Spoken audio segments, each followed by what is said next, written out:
അസ്സലാമു അലൈക്കും, നമസ്കാരം. ഇന്ന് ഞാൻ ഉണ്ടാക്കാൻ വന്നത് ഒരു ഈസി ആയിട്ടുള്ള ചിക്കൻ മുളകിട്ടതാണ്. വളരെ പെട്ടെന്ന് തന്നെ നമുക്ക് അത് തയ്യാറാക്കിയെടുക്കാം. അപ്പോൾ അതെങ്ങനെ ഉണ്ടാക്കുകയെന്ന് നോക്കാം. ചിക്കൻ കഴുകി വെള്ളം കളയാനായിട്ട് വെച്ചിട്ടുണ്ട്. ഒരു 3 മീഡിയം സൈസുള്ള ഉള്ളി എടുത്തിട്ട് അരിഞ്ഞ് വെച്ചിട്ടുണ്ട്. ഇതേപോലത്തെ 3 ഉള്ളി. വലിയ ഉള്ളിയാണ് എടുക്കുന്നത് വെച്ചാൽ 2 എണ്ണം മതിയാവും. പിന്നെ ഒരു 5 അല്ലി വെളുത്തുള്ളി എടുത്ത് ചതച്ചിട്ട് വെച്ചിട്ടുണ്ട്. തൊലി ഒരു കഷ്ണം ഇഞ്ചി നീളത്തിൽ അരിഞ്ഞെടുത്തിട്ടുണ്ട്. ചെറിയൊരു കഷ്ണം മതി. പിന്നെ കുറച്ച് വെളുത്തുള്ളി ചതച്ചെടുത്തിട്ടുണ്ട്. ഒരു 6 പച്ചമുളക് കൂടെ എടുത്തിട്ടുണ്ട്. പിന്നെ നമുക്കതിലേക്ക് പട്ട വേണം, നല്ല ജീരകം, കറാമ്പൂ, ഏലക്ക കുരു കളഞ്ഞത്, പെരുംജീരകം, ഉലുവ ഇത്രയും എടുത്തിട്ടുണ്ട്. പിന്നെ മല്ലിയില, കറിവേപ്പില വേണം. പിന്നെ നമുക്ക് തക്കാളി വേണം. 2 തക്കാളി എടുത്തിട്ടുണ്ട്. നമുക്ക് 2 ടേബിൾ സ്പൂൺ കാശ്മീരി ചില്ലി വേണം. മുളക് പൊടി വേണം 1 സ്പൂണ്. 1/4 സ്പൂൺ മഞ്ഞൾപ്പൊടി വേണം. പിന്നെ വെളിച്ചെണ്ണ വേണം, ഉപ്പ് വേണം. അത് താളിച്ചെടുക്കാൻ വേണ്ടി ചെറിയുള്ളി, ഉണക്കമുളക്, കറിവേപ്പില വെച്ചിട്ടുണ്ട്. പിന്നെ ടൊമാറ്റോ പേസ്റ്റ് 2 ടേബിൾ സ്പൂൺ വേണം. ഇതില്ലാന്നുണ്ടെങ്കിൽ ഒരു തക്കാളി എടുത്തിട്ട് മിക്സിയിൽ അടിച്ചെടുത്താൽ മതി. പിന്നെ നമുക്ക് വെളിച്ചെണ്ണ വേണം. അപ്പോൾ ഞാനൊരു പാനിൽ വെളിച്ചെണ്ണ ഒഴിച്ചിട്ടുണ്ട്. അത് ചൂടായി വരുമ്പോൾ നമുക്ക് ഉലുവ, പട്ട അങ്ങനെയുള്ള എല്ലാ ഐറ്റംസും നമുക്കൊന്ന് ഇട്ട് പൊട്ടിച്ചെടുക്കാം. എല്ലാം കൂടെ തന്നെ ഇട്ട് കൊടുക്കാം.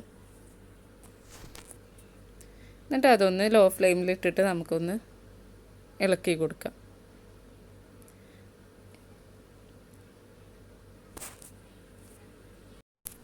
ഇനി നമുക്കതിലേക്ക് ഒരു 3-4 കഷ്ണം പച്ചമുളക് കീറിയത് ഇട്ട് കൊടുക്കുക. ബാക്കി നമുക്ക് കുറച്ച് കഴിഞ്ഞിട്ട് ഇഞ്ചിയുടെ കൂടെ ഇട്ട് കൊടുക്കണം.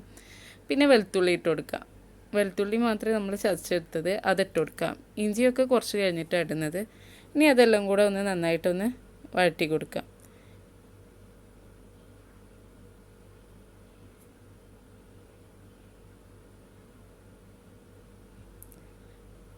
അതൊന്ന് മൊരിഞ്ഞ് വരുമ്പോൾ നമുക്കതിലേക്ക് ഉള്ളി ചേർത്ത് കൊടുക്കാം.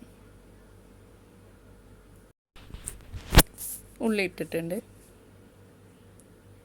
ഉള്ളി വലിയ ഉള്ളിയാണെങ്കിൽ 2 ചേർത്താൽ മതി. ഒരു മീഡിയം ഒക്കെ സൈസാണെങ്കിൽ 3 ഉള്ളി ചേർത്ത് കൊടുക്കാം. ഇനി നമ്മൾ ആ ഉള്ളി ഒന്ന് വഴറ്റി കൊടുക്കാം. പിന്നെ അതിലേക്ക് കുറച്ച് കറിവേപ്പില കൂടെ ഇട്ട് കൊടുക്കാം. പിന്നെ ഉള്ളി പെട്ടെന്ന് വഴറ്റാൻ വേണ്ടി കുറച്ച് ഉപ്പും കൂടെ ഇട്ട് കൊടുത്തിട്ടുണ്ട്. അങ്ങനെ നമ്മുടെ ഉള്ളി ഏകദേശം ഒന്ന് വാടി വന്നിട്ടുണ്ട്. വഴറ്റിയിട്ട് ഈ ഒരു പാകമായ മതി. ഇനി നമുക്കതിലേക്ക് എടുത്ത് വെച്ച് കാശ്മീരി ചില്ലിയും പൊടിയും പിന്നെ മുളക് പൊടി, മഞ്ഞൾപ്പൊടി ചേർത്ത് കൊടുക്കാം. ഇനി അതെല്ലാം ഒന്ന് എണ്ണയിൽ കിടന്ന പൊടിയുടെ എല്ലാം പച്ച മണമെല്ലാം മാറി നല്ല സ്മെല്ലായി മുരിഞ്ഞു വരട്ടെ. പിന്നെ നമ്മൾ അതിലേക്ക് ഒരു 1/2 സ്പൂണോ 1 സ്പൂണോ ഗരം മസാല കൂടെ ചേർക്കണം. അത് ഞാൻ നേരത്തെ വിട്ടുപോയതാണ് പറയാനായിട്ട്. ഒരു 1/2 സ്പൂൺ മുതൽ 1 സ്പൂൺ വരെ ചേർത്ത് കൊടുക്കാം. ഇനി അതും കൂടെ ഇട്ടിട്ട് എല്ലാം കൂടെ ഒന്ന് മൊരിച്ച് വരട്ടെ. പിന്നെ ഞാൻ 2-3 സ്പൂൺ നമുക്ക് ടൊമാറ്റോ പേസ്റ്റ് ചേർക്കുക. ഇതില്ലാന്നുണ്ടെങ്കിൽ നമുക്കൊരു തക്കാളി ഒന്ന് ചൂടുവെള്ളത്തിലിട്ട് ഒന്ന് വേവിച്ചെടുത്തിട്ട് അതിൻ്റെ തൊലി കളഞ്ഞിട്ട് ചൂടാറിയ ശേഷം മിക്സിയിൽ അടിച്ചിട്ട് ഈ ടൊമാറ്റോ പേസ്റ്റ് ചേർക്കുന്ന സമയത്ത് ചേർത്ത് കൊടുത്താൽ മതി. ഇനി അതെല്ലാം കൂടെ നന്നായിട്ടൊന്ന് വഴറ്റിയെടുക്കാം. ഇപ്പോൾ ഏകദേശം എല്ലാം പാകത്തിനായിട്ട് വഴറ്റി വന്നിട്ടുണ്ട്. ഇനി നമുക്കതിലേക്ക് നേരത്തെ എടുത്തു വെച്ച പച്ചമുളകിൻ്റെ ബാക്കിയും ഇഞ്ചി ഇട്ട് കൊടുത്തിട്ടില്ലല്ലോ, ഇഞ്ചി നീളത്തിൽ അരിഞ്ഞതും കൂടെ ചേർത്ത് കൊടുക്കാം. ഇതിലേക്ക് ഇട്ട് കൊടുക്കാം. എന്നിട്ട് അതൊന്ന് മിക്സാക്കാം. പച്ചമുളക് ഇഞ്ചിയും കുറച്ച് കഴിഞ്ഞിട്ട് ചേർക്കുന്നതാണ് ഇങ്ങനെ ചിക്കൻ മുളകൊക്കെ ഇടുമ്പോൾ ടേസ്റ്റ്. പിന്നെ കഴുകി വറുത്തി വെച്ച് ചിക്കനും കൂടെ ഇട്ട് കൊടുക്കാം. എന്നിട്ടൊന്ന് നന്നായിട്ടൊന്ന് മിക്സാക്കി കൊടുക്കാം.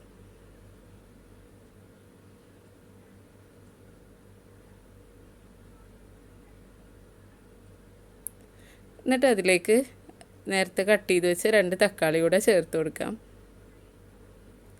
പിന്നെ നമുക്ക് അതിലേക്ക് ഉപ്പിട്ട് കൊടുക്കാം. നമ്മൾ നേരത്തെ ഉള്ളി വഴറ്റാൻ വേണ്ടി ഉപ്പിട്ടതാണ്, പിന്നെ ഇട്ടിട്ടില്ല. അപ്പോൾ ആവശ്യത്തിനുള്ള ഉപ്പ് കൂടെ ഇട്ട് കൊടുക്കാം. പിന്നെ നമുക്ക് അതിലേക്ക് അതൊക്കെ ഒന്ന് മിക്സ് ആക്കിയതിൻ്റെ ശേഷം അതിലേക്ക് വെള്ളം ഒഴിച്ച് കൊടുക്കുക. ഞാനിപ്പോൾ ഒരു ചെറിയ കപ്പിന് 1 കപ്പ് വെള്ളം എടുത്തിട്ടുണ്ട്. എങ്ങനെ വെച്ചാൽ നമുക്ക് എത്ര ഗ്രേവി വേണോ അതിനനുസരിച്ച് വെള്ളം ചേർത്ത് കൊടുക്കാം. ഈ ഒരു കപ്പിനാണ് ഞാൻ എടുത്തിട്ടുള്ളത് വെള്ളം. വീഡിയോയിൽ കാണുന്ന പോലെയല്ല, അധികം വലുപ്പമില്ല, ചെറിയൊരു കപ്പാണ്. പിന്നെ എന്നിട്ട് ഇതിലല്ല, ഇനി ചിക്കനിൽ നിന്നും വെള്ളം വരുമല്ലോ, അപ്പോൾ അതിന് കണക്കാക്കിയിട്ട് വേണം വെള്ളം ഒഴിച്ചു കൊടുക്കാനായിട്ട്. ഇനി അതെല്ലാം കൂടെ നന്നായിട്ടൊന്ന് കിടന്നൊന്ന് വേവട്ടെ. നമുക്കൊന്ന് കുറച്ച് നേരം മൂടി വെച്ചിട്ട് ഒരു 10 മിനിറ്റ് മുതൽ 15 മിനിറ്റ് വരെ, ചിക്കൻ്റെ വേവ് അനുസരിച്ച് ഞാനൊരു 15 മിനിറ്റോളം വേവിക്കാനായിട്ട് മൂടി വെക്കുന്നുണ്ട്. അങ്ങനെ ഒരു 10 മിനിറ്റിന് ശേഷം ഞാൻ കറി തുറന്ന് നോക്കുമ്പോൾ ഏകദേശം ആയിട്ടുണ്ട്. അതിലേക്ക് നമുക്ക് മല്ലിയില അരിഞ്ഞത് ഇട്ട് കൊടുക്കാം. എന്നിട്ട് ഇനിയും ഒരു 5 മിനിറ്റ് നമുക്ക് മൂടി വെക്കണം. മൂടി ഒരു പകുതിയായിട്ട് മൂടി വെച്ചാൽ മതി. അതിൽ എല്ലാം ഒന്ന് കറക്റ്റ് ആവാൻ വേണ്ടി ഒന്ന് മൂടി വെക്കാം. ഇങ്ങനെ ഒന്ന് മൂടി വെച്ചിട്ട് ഒരു 5 മിനിറ്റ് വെക്കാം. അങ്ങനെ നമ്മുടെ ചിക്കൻ മുളകിട്ടത് ഇപ്പോൾ ഏകദേശം ചിക്കനെല്ലാം വെന്ത് പാകമായി വന്നിട്ടുണ്ട്. ഈ ഒരു തിക്നെസ്സിൽ എടുത്താൽ മതി. ഇത് ഇരിക്കും തോറും തിക്നെസ്സായി വരും ചെയ്യും കറി. അത് ഞാൻ കാണിച്ചു തരാം. ഇപ്പോൾ ഞാനിത് ഇനി നമുക്ക് ഗ്യാസ് ഓഫ് ചെയ്യാം. എന്നിട്ട് അതിൽ ചെറിയുള്ളിയും ഉണക്കമുളക്, കറിവേപ്പില ഇതൊക്കെ കൂടെ ഒന്ന് താളിച്ചെടുക്കാം. അപ്പോൾ ഞാൻ കുറച്ച് വെളിച്ചെണ്ണ ഒഴിച്ചിട്ടുണ്ട്. അതിലേക്ക് ഞാൻ കുറച്ച് ഉള്ളി ഇട്ട് കൊടുക്കുക. വെളിച്ചെണ്ണ അധികമൊന്നും ചേർക്കേണ്ട, കുറച്ച് മാത്രം ചേർത്താൽ മതി. അപ്പോൾ നമ്മുടെ ഉള്ളി ഏകദേശം മുരിഞ്ഞു വന്നപ്പോൾ ഞാൻ അതിലേക്ക് 2 ഉണക്കമുളകും പിന്നെ നമ്മൾ അതൊന്ന് ഇട്ടിട്ടൊന്ന് ഇളക്കി കൊടുക്കുക. ആ ഉണക്കമുളകൊന്ന് ആയിക്കോട്ടെ. ഇനി അതിലേക്ക് നമുക്ക് കറിവേപ്പില കൂടെ ഇട്ട് ഗ്യാസ് ഓഫ് ചെയ്ത് കൊടുക്കാം.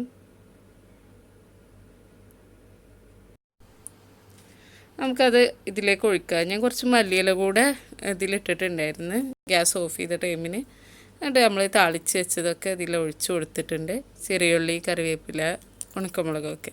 നമ്മുടെ കറി ഏകദേശം പാകമായിട്ട് വന്നിട്ടുണ്ട്. ഇനി ഇതൊന്ന് മൂടി വെച്ചിട്ട് ഒരു 10-15 മിനിറ്റ് അങ്ങനെ വെക്കുക. അതിന് ശേഷം നമുക്ക് അത് വിളമ്പിയാൽ മതി. അങ്ങനെ നമ്മൾ ഗ്യാസ് ഓഫ് ചെയ്ത ശേഷം ഒരു 20 മിനിറ്റോളം അടച്ച് വെച്ചിട്ടുണ്ടായിരുന്നു. ഇപ്പോൾ കറക്റ്റ് പാകമായിട്ട് കിട്ടിയിട്ടുണ്ട്. കറി നല്ല തിക്കൊക്കെ വന്നിട്ടുണ്ട്. ഇനി നമുക്കിതൊരു സർവിങ് ബൗളിലേക്ക് മാറ്റാം. അപ്പോൾ എല്ലാവരും ഇതൊന്ന് ട്രൈ ചെയ്ത് നോക്കുക. പെട്ടെന്ന് ഉണ്ടാക്കാൻ പറ്റിയ നല്ല ടേസ്റ്റി ആയിട്ടുള്ളൊരു ചിക്കൻ കറിയാണ്. അപ്പോൾ നിങ്ങൾക്ക് ഈ വീഡിയോ ഇഷ്ടമാവുകയാണെങ്കിൽ ലൈക്ക് ചെയ്യുക, അതുപോലെ ഷെയർ ചെയ്യുക. അതുപോലെ ഈ ചാനൽ സബ്സ്ക്രൈബ് ചെയ്തിട്ടില്ല എന്നുണ്ടെങ്കിൽ ആ സബ്സ്ക്രൈബ് ബട്ടണും കൂടെ ഒന്ന് ക്ലിക്ക് ചെയ്യുക. അപ്പോൾ ഇൻഷാ അല്ലാഹ് നമുക്ക് വേറൊരു വീഡിയോ ആയിട്ട് വീണ്ടും കാണാം.